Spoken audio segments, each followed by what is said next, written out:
Recently যখন Valentine's ইভেন্টটা আসে তখন থেকে এই মাইটা দেখতেছি টিকটকে এসে কান্নাকাটি করতেছে, নিজে কাজ করে, নিজের ওই টাকা দিয়ে মান্থলি মারতে বুকটা কাইপা উঠে এইছে হেইছে।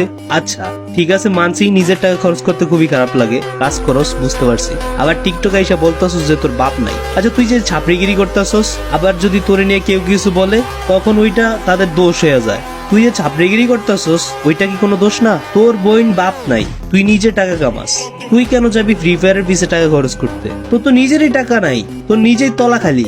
যেই টাকাটা ফ্রি ফায়ারের পিছে খরচ করবি ওইটা ফ্যামিলির পিছে খরচ কর, তুই কেন এসে টিকটকে কান্নাকাটি করবি? আর শুন, তোর যদি এতই বাপের প্রয়োজন হয় তাহলে টিকটকের সবটি ছেলের বাপ ডাক, দেখবি তোর ডায়মন্ডের অভাব হইব না, ভরপুর ডায়মন্ড পাবি, অ্যাকাউন্টে ঢুকলেই দেখবি হাজার হাজার ডায়মন্ড। বোকাচোদা মেয়ে কোথাকার, এসব ছাপড়িগিরি বন্ধ কর। আর তুই যে বলি হাজবেন্ডের কথা, তোর যদি হাজবেন্ড থেকেই থাকে, তোর যদি জামাই থেকেই থাকে, তাহলে তো তোর বাতার আছেই, তুই ওর থেকে ডায়মন্ড খোঁজ, তুই ওরে বল যে ইমোটটা বাইর করে দিত, তুই কেন টিকটকে এসে কান্নাকাটি করবি?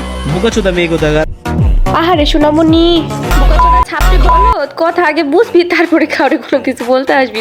যতক্ষণ পর্যন্ত কথা বুঝবি না ততক্ষণ পর্যন্ত কিছু করবি না বলদ।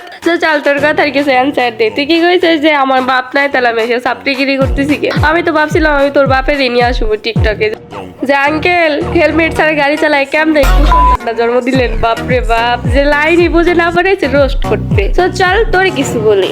প্রথমত তুই লাস্টে যাই কি কইছিস যে তোর যত বাতার আছে তাহলে তুই বাতারের কাছ থেকে তো নিতে পারিস। আরে বোকা, তুই তখন না বুঝবি যখন আমার প্রথম ওই ছেলেটার ভিডিও দেখবি না।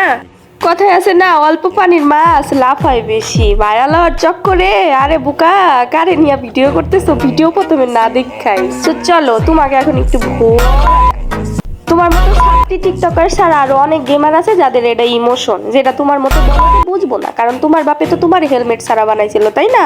তো তুমি যখন বুঝবা, যখন কেউ আসে তোমার এরকম করে খোঁচা মারে কয়েকটা কথা কইব, নিজের তলা প্রথমে ঠিক করে তারপরে তোর মাথায় একটু গিলু দিস, তোর বাপেরে কইস তোর একটু পুষ্টিকর খাবার খাওয়ানোর জন্য, নাইলে তো তোর মাথায় কিছুই নাই। আমার তো মনে হইতেছে আমার থেকে তুই বেশি ভিখারি, নইলে তোর মাথায় গিলু ছাড়া এরকম কন্টেন্ট আহে কেমনে? তো চল তোর মাথায় কিছু পুষ্টি দেওয়া যাক।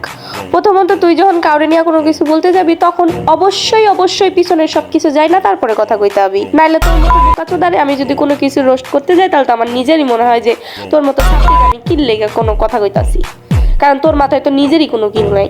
তোর বাপেরে যায় কোচ তোরে জানি নার্সারিতে ভর্তি করে দেন, নাহলে তো তুই কোনো কিছু শিখতে পারবি না, বুঝোস নাই? তোর মাথায় গিলো বলতে কিচ্ছু নাই, আগে তোর মাথায় কিছু গিলো ঢুকানো লাগবো।